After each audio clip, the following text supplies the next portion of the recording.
तेरा कलाम रहेगा कायम पहाड़ जब ना रहे खुदाया, तेरे मुंह की एक बात भी टलेगी ना चाहे कुछ भी हो। तेरी मान दिए है जिंदा सोने से भी कीमती, मेरा दिल ये दे गवाही है ये किताब अजीम।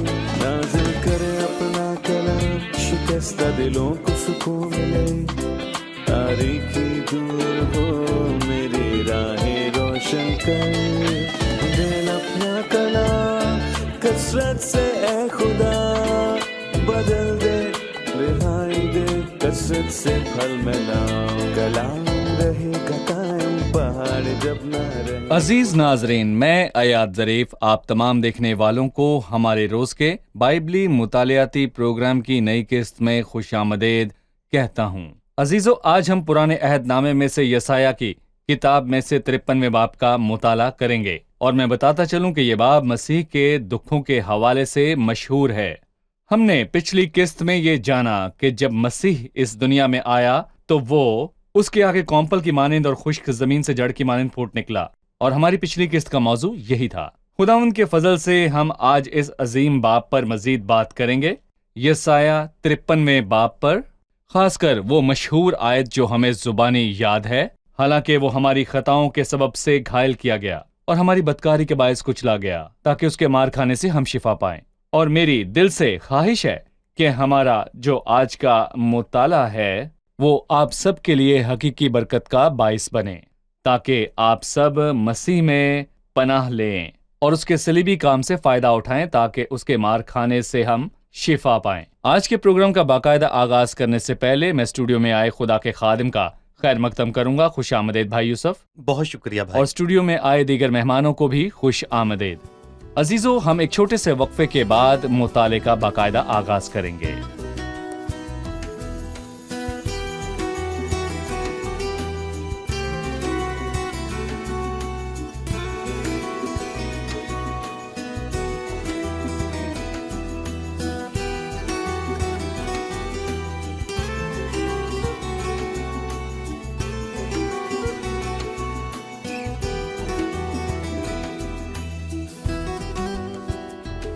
खुशामदीद भाई।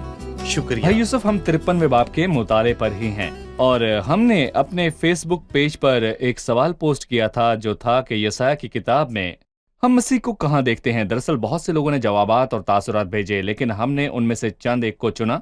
ज्यादातर कमेंट्स में ही लिखा है कि यसाया की किताब में आप मसीह को कहाँ कहाँ नहीं देखते, और पुराने अहदनामे में हम मसीह को कहाँ नहीं देखते, क्योंकि मसीह की गवाही नबूवत की रूह है। रानिया जफर कहती हैं उसे ज़िबा होने वाले बर्रे की मानिंद ले जाया गया। माजिदा जॉर्जी कहती हैं लेकिन खुदावंद आप तुमको एक निशान बख्शेगा, देखो एक कंवारी हामला होगी और बेटा जनेगी और वो उसका नाम अमैनुअल रखेगी। यहाँ मसीह की तरफ इशारा किया गया।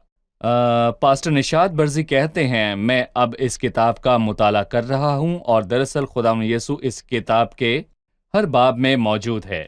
इसके बाद फयाज भाई कहते हैं जिस तरह बर्रा जिसे ज़बा करने को ले जाते हैं और जिस तरह भेड़ अपने बाल कुतरने वालों के सामने बेजुबान है, उसी तरह वो खामोश रहा। और इसी तरह और बहुत से कमेंट्स हैं जिनके मुताबिक मसीह इस किताब में मौजूद है, यसाया की किताब में, खास तौर पर 53वें बाब में। भाई यूसुफ, ये उससे मिलता जुलता है जो बाइबल मुकद्दस फिलिप्पस के हवाले से बताती है कि उसने उसी नविश्ते से शुरू किया, यानी यसाया की किताब से, और हबशी खोजा को यीशु की खुशखबरी दी। आइए यसाया 53वें बाब की तरफ चलते हैं और 7वीं आयत से शुरुआत करते हैं। आपने इस बाब को 3 की बांट से तकसीम किया जी। 7वीं, 8वीं और 9वीं आयत कहती है वो सताया गया तो भी उसने बर्दाश्त की और मुंह ना खोला। जिस तरह बरा जिसे ज़िबा करने को ले जाते हैं और जिस तरह भेड़ अपने बाल कुतरने वालों के सामने बेजुबान है, इसी तरह खामोश रहा। वो जुल्म करके और फतवा लगाकर उसे ले गए, पर उसके जमाने के लोगों में से किसने ख्याल किया कि वो जिंदों की जमीन से काट डाला गया। मेरे लोगों के सबब उस पर मार पड़ी, उसकी कब्र शरीरों के दरमियान ठहराई गई, और वो अपनी मौत में दौलतमंदों के साथ मुआ, हालांकि उसने किसी तरह का जुल्म ना किया और उसके मुंह में हरगिज छल ना था। आइए 7वीं आयत से शुरू करते हैं। वो सताया गया तो भी उसने बर्दाश्त की और मुंह ना खोला, जिस तरह बरा जिसे ज़िबा करने को ले जाते हैं। क्या ये हवाला बाइबल में बर्रे और मुतबादल के ताल्लुक से दिया जाने वाला पहला हवाला है? कुछ लोग समझते हैं कि बाइबल एक बर्रे की कहानी है, اور پہلی مرتبہ ہم بھیڑوں کے بارے میں پیدائش کے 4 باب میں پڑھتے ہیں، لیکن برے کا لفظ در حقیقت ہم پہلی مرتبہ پیدائش 22 میں پڑھتے ہیں، جب اسحاق اپنے باپ سے پوچھتا ہے کہ سوختنی قربانی کے لیے برا کہاں ہے، اور یقیناً اس وقت ابراہم کے ذہن میں یہی تھا کہ اسحاق ذبح کیا جائے گا، سو وہ موریا کے ملک میں پہنچتے ہیں، اور خداوند ابراہم پر شفقت فرماتا ہے، گویا خداوند ابراہم سے کہتا ہے تیرے بیٹے کو ذبح کرنے کا کیا فائدہ ہے، اس سے کسی کو فائدہ نہیں، لیکن وقت کے پورا ہونے پر میں اپنے بیٹے کو بھیجوں گا اور اسے ذبح کروں گا تاکہ وہ نجات کا سبب بنے۔ اسحاق کسی کی نجات کا سبب کیوں کر بنے گا، اسے تو خود نجات درکار ہے، اور ابراہم کے واقعے میں متبادل کا تصور بھی موجود ہے، اور بہت سے لوگ ہیں جو ابراہم کے واقعے میں مقصد کو سمجھ نہیں سکے، لیکن اس کا بنیادی اور اصل مقصد یہ نہیں، بلکہ کیا اس کا اصل مقصد یہ ہے کہ کیا اسحاق کو مر جانا چاہیے تھا؟ جب ابراہم اپنے بیٹے کو قربان کرنے کے لیے لے گیا تو کیا اسحاق کو وہاں مر جانا چاہیے تھا؟ اور کیا اسحاق کو قربان ہونا چاہیے تھا؟ لیکن اسحاق نہیں مرا، خداوند نے اسے بخش دیا اور ابراہم اسے گھر لے گیا۔ متبادل کو تو آنا ہی تھا۔ جی ہاں، بالکل، اور اسی لیے خداوند نے اسے ایک مینڈھا دکھایا جس نے اسے اپنے بیٹے اسحاق کی جگہ پر ذبح کیا۔ اور ہمیں ان آیات میں متبادل کہاں ملتا ہے؟ آیات 4 تا 6 میں، اور 7ویں آیت سے ہم مسیح کے انسانوں سے ملے ہوئے دکھوں کو دیکھتے ہیں، اور ہمیں ان کے وسیلے نجات نہیں ملی بلکہ ان دکھوں کے جو مسیح کو خدا سے ملے، اور ہم نے نجات پائی۔ آیات 4 تا 6، سو ہم مسیح کے حضور بہت سی شکر گزاریاں اور تعریف کو پیش کرتے ہیں، جو ہماری خطاؤں کے سبب سے گھائل کیا گیا اور ہماری سلامتی کے لیے اس پر سیاست ہوئی تاکہ اس کے مار کھانے سے ہم شفا پائیں۔ دیکھیں، میں آپ کو چند جی منٹوں کا بتائیے۔ افسانہ سنانا چاہتا ہوں جو کہ ایک جہاز کے کپتان کا ہے جو ایماندار تھا، اور ایک دفعہ جہاز پر اسے ایسے لگا کہ وہ مرنے والا ہے، اور وہ سمندری قوانین کی وجہ سے خوف زدہ نہ تھا کہ جو کوئی یہاں مرتا ہے اسے سمندر میں پھینک دیا جاتا ہے، کیونکہ اس کے جسم کو جہاز پر نہیں رکھا جاتا، بلکہ وہ اس لیے خوف زدہ تھا کہ موت کے بعد کیا ہوگا۔ اور اس نے کہا کسی مسیحی ایماندار کو بھیجو جو یہ بتا سکے کہ نجات کا راستہ کیا ہے۔ انہوں نے ڈھونڈا پر ایک ننھے لڑکے کے سوا کوئی نہ ملا، اور جب وہ کپتان کے پاس آیا تو اس چھوٹے لڑکے نے کہا مجھے ایک آیت کے سوا اور کچھ معلوم نہیں ہے جو میری ماں نے مرنے سے پیشتر مجھے بتائی تھی، جو آیت یسایہ 53:5 ہے، اور اس نے کہا تھا کہ لفظ ہمارے کی جگہ اپنا نام لگا کر اس کو پڑھنا، جی کہ وہ جون کی خطاؤں کے سبب سے گھائل کیا گیا، وہ جون کی بدکاری کے باعث کچلا گیا، جون کی سلامتی ہی کے لیے اس پر سیاست ہوئی تاکہ اس کے مار کھانے سے جون شفا پائے۔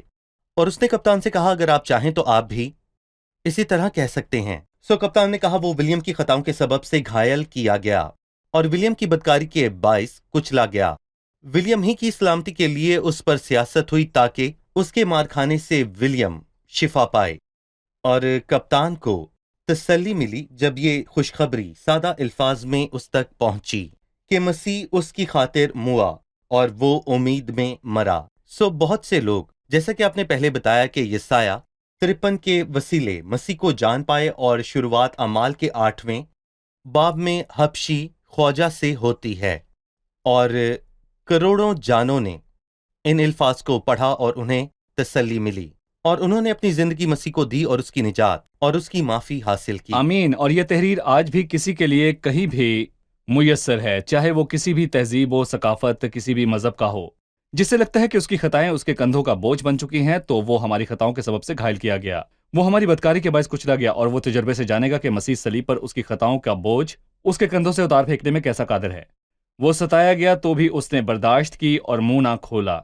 جس طرح برا جسے ذبح کرنے کو لے جاتے ہیں، اور جس طرح بھیڑ اپنے بال کترنے والوں کے سامنے بے زبان ہے، اسی طرح خاموش رہا۔ آپ ظلم اور مصیبت اور پیشوں کے دوران مسیح کے خاموش رہنے پر کیا کہیں گے؟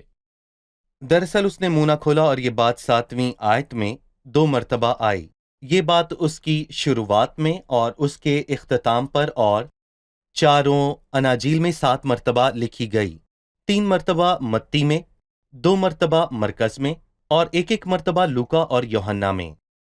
2 مرتبہ سردار کاہن کے آگے اس نے اپنا منہ کھولا، اور 2 مرتبہ اس نے اپنا منہ ہیرودیس کے آگے کھولا، پلاطس کے اور آگے۔ 4 مرتبہ اس نے اپنا منہ نہ کھولا اور नबूवत कामिल तौर पर पूरी हुई कि उस पर जुल्म हुआ। मैं मजलूमों की हौसला अफजाई करता हूँ, लेकिन तारीख में जिस पर सबसे बड़ा जुल्म किया गया वो यीशु मसीह था, बल्कि खुद को सच्चे इंसाफ करने वाले के हवाले किया। और क्या खुदा ने उसका इंसाफ सच्चाई से किया?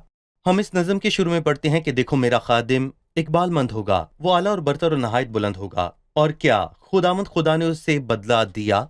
और जो कोई मजलूम होते हुए खुदावंद पर भरोसा करेगा कभी शर्मिंदा ना सही। होगा।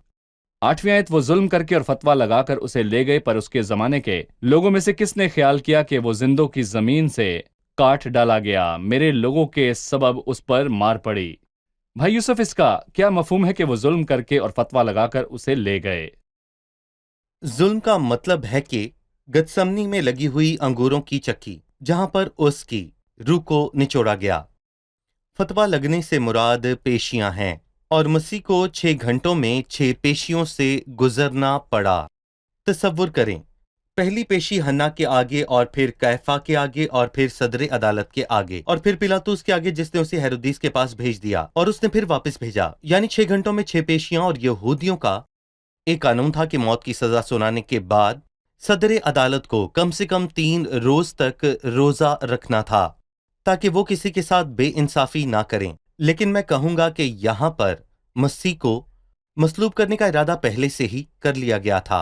सो उसे जुल्म करके ले गए ताकि वो पेश हो और सजा पाए। और लोग बहुत ज्यादा चिल्लाने लगे कि इसे मसलूब करो, और पिलातुस ने अपने हाथ पानी से धोए और मसीह को 9 बजे सलीब पर लटका दिया गया।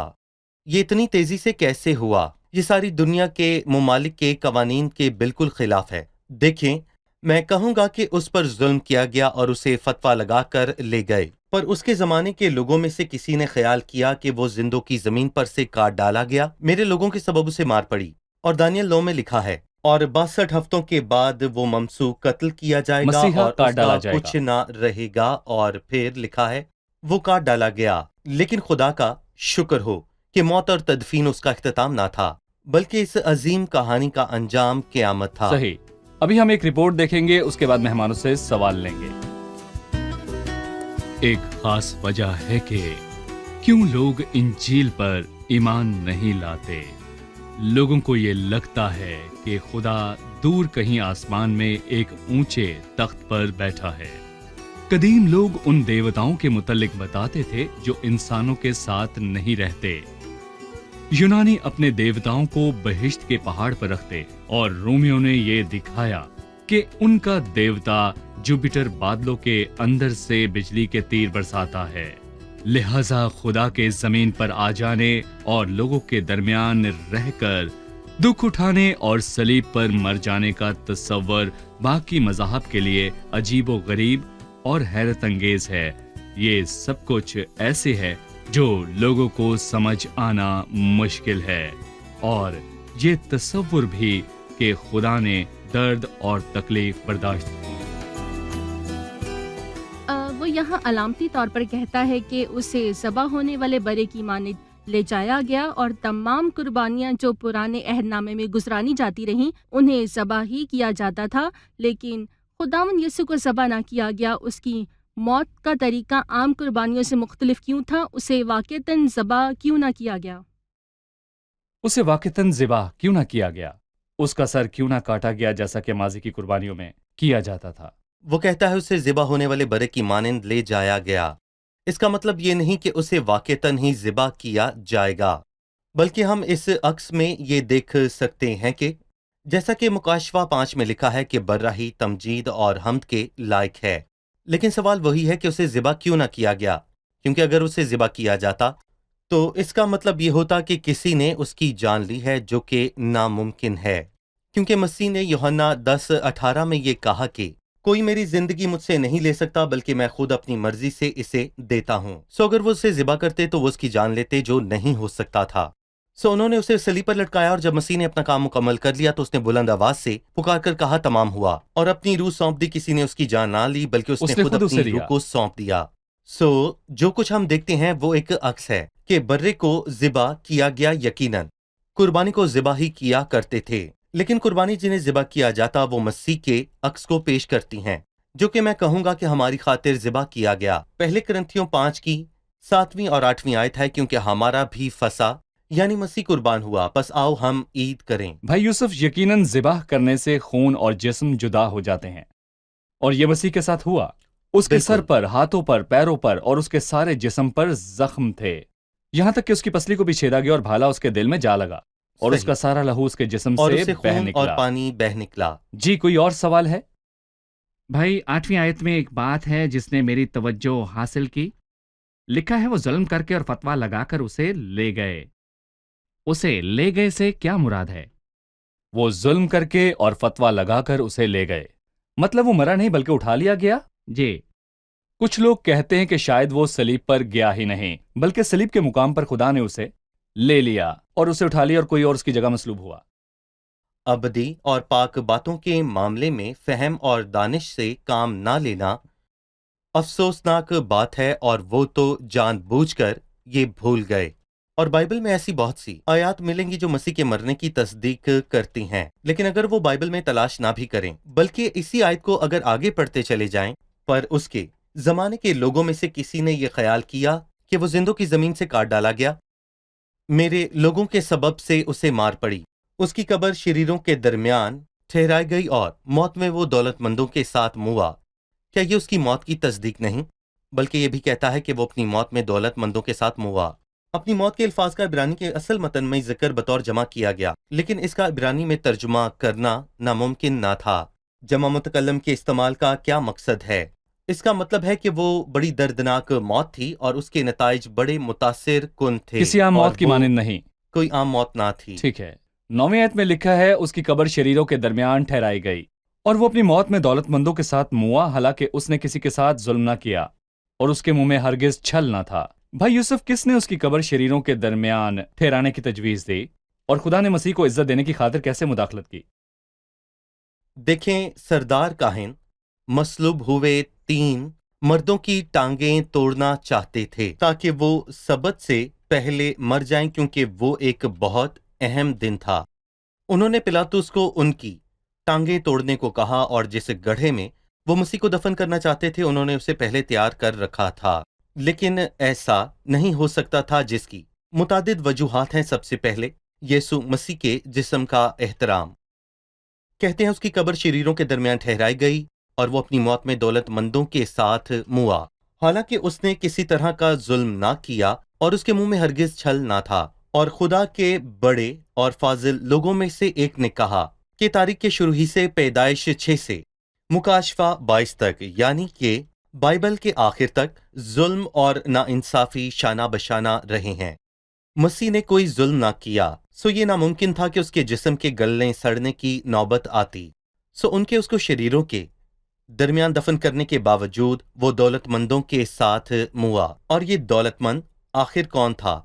پڑھتے ہوئے وہ فوراً ظاہر ہوتا ہے، اور میں کہوں گا کہ ارمتیا کے یوسف کے مطابق اس کی پیدائش کی نبوت 700 برس قبل کی جا چکی تھی، اور ارمتیا کے یوسف نے اپنے لیے ایک مقبرہ تیار کر رکھا تھا، اور وہ مسیحی تھا جس کو اس نے ایک نئی قبر میں دفن کیا تاکہ اس کے جسم کو گلنے سڑنے کی نوبت نہ آئے۔ لیکن اس سے بھی زیادہ گہری ایک وجہ اور تھی، ناصری مسیح کے جسم کے احترام کی خاطر، حالانکہ یہ ایک بڑی وجہ ہے، بلکہ اس کی قیامت کی حقیقت کو ظاہر کرنے کی خاطر۔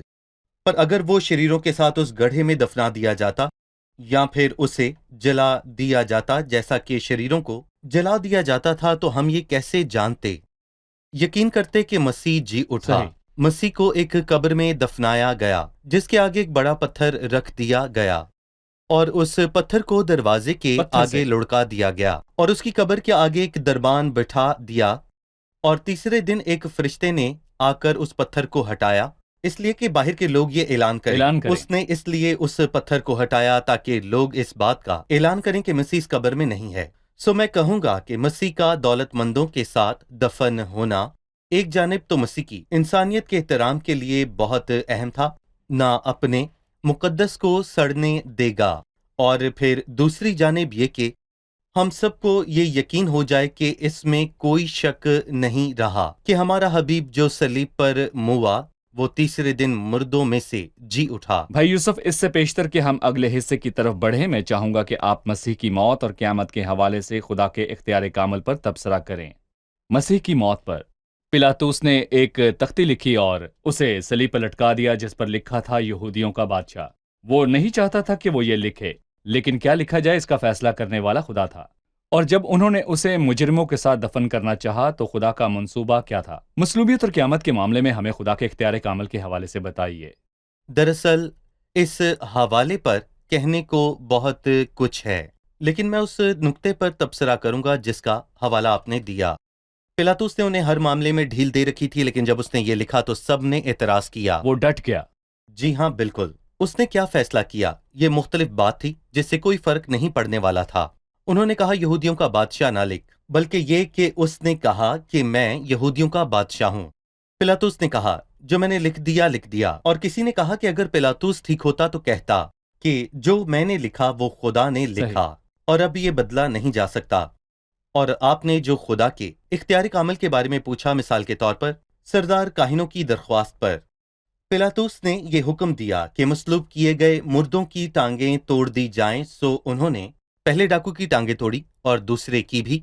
और मैं कहूंगा कि टांगें तोड़ने का मतलब ये था कि वो उस बात को पूरा कर रहे थे जो मसीह ने कुछ देर पहले कही, जब उसने उस डाकू से ये कहा तू आज ही मेरे साथ फिरदौस में होगा। मसीह को अपनी जान देने का इख्तियार था, लेकिन डाकुओं की मौत 3 या फिर 4 दिन के बाद हो सकती थी, जैसा कि आमतौर पर मसलूबों की हुआ करती है। लेकिन मसीह ने कहा तू आज ही मेरे साथ फिरदौस में होगा। लेकिन जब उन्होंने पहले और फिर दूसरे डाकू की टांगें तोड़ी तो वो मसीह के कहे को पूरा कर रहे थे, लेकिन उन्होंने मसीह की टांगें ना तोड़ी। क्यों? क्योंकि उन्होंने देखा कि वो पहले ही मर चुका था।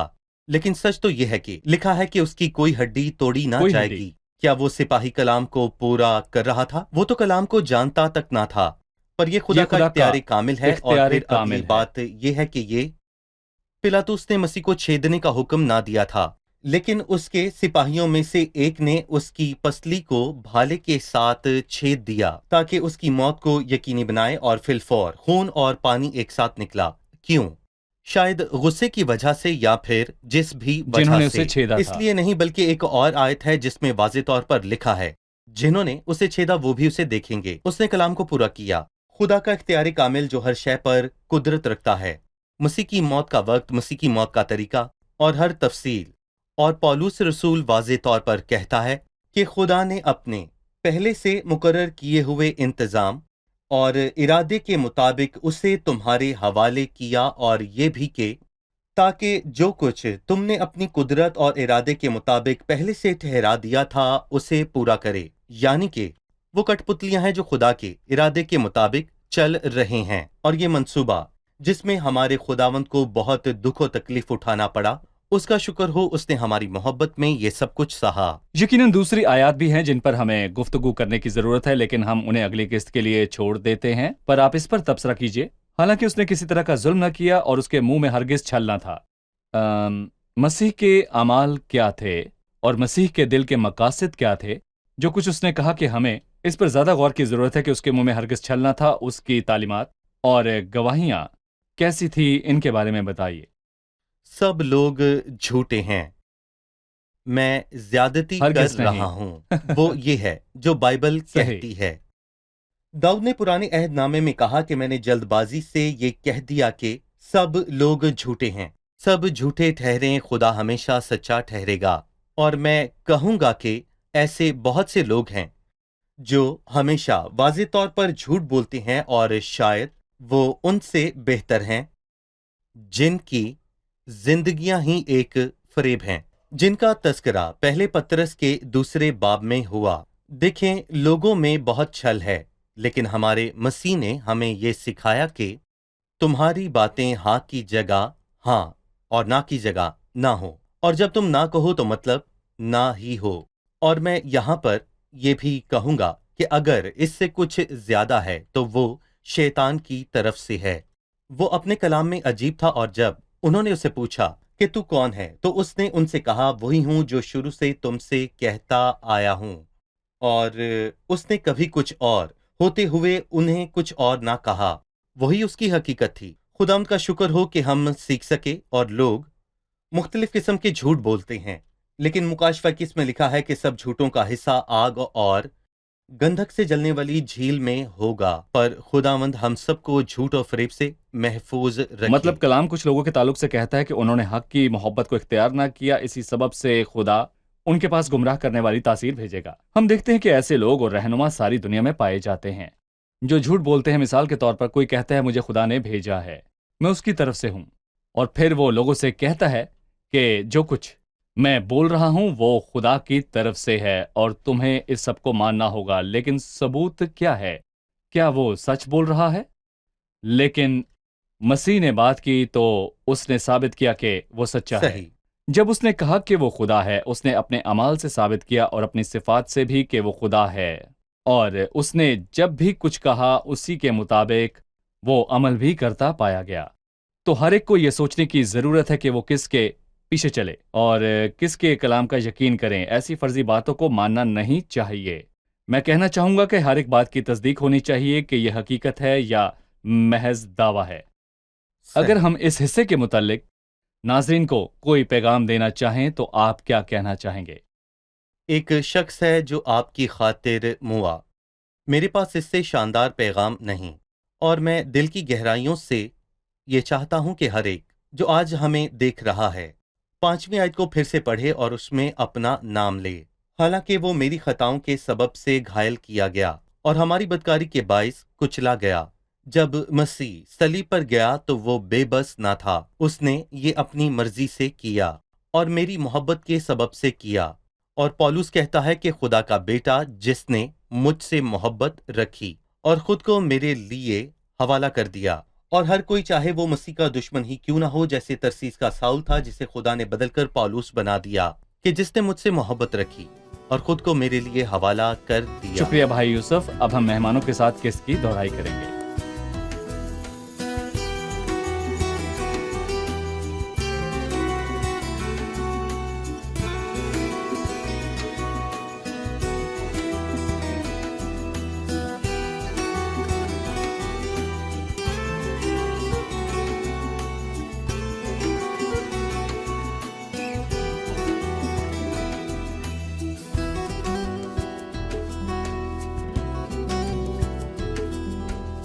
दरअसल यसाया 53 ज़हन से इस कदर कलाम नहीं करता जिस कदर दिल से करता है। यकीनन ये ज़हन को मुतमिन करता है, लेकिन हमारे दिल हम में पिघल जाते हैं जब हम यसाया 53 में मसीह के मुतल्लिक पढ़ते हैं।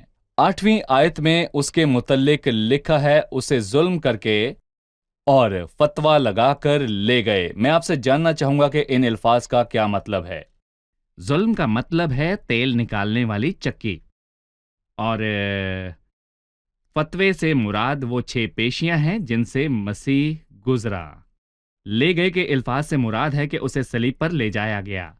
अगली बात इस बात की तस्दीक करती है कि उसके ज़माने के लोगों में से किसने ख्याल किया कि वो जिंदों की ज़मीन से काट डाला गया, और उसकी मौत के अल्फाज हैं कि वो मौत में दौलतमंदों के साथ मुआ।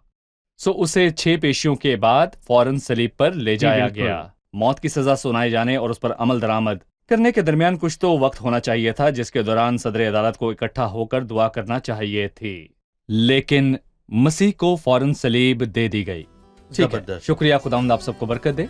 अगली किस्त में फिर मिलेंगे। खुदा।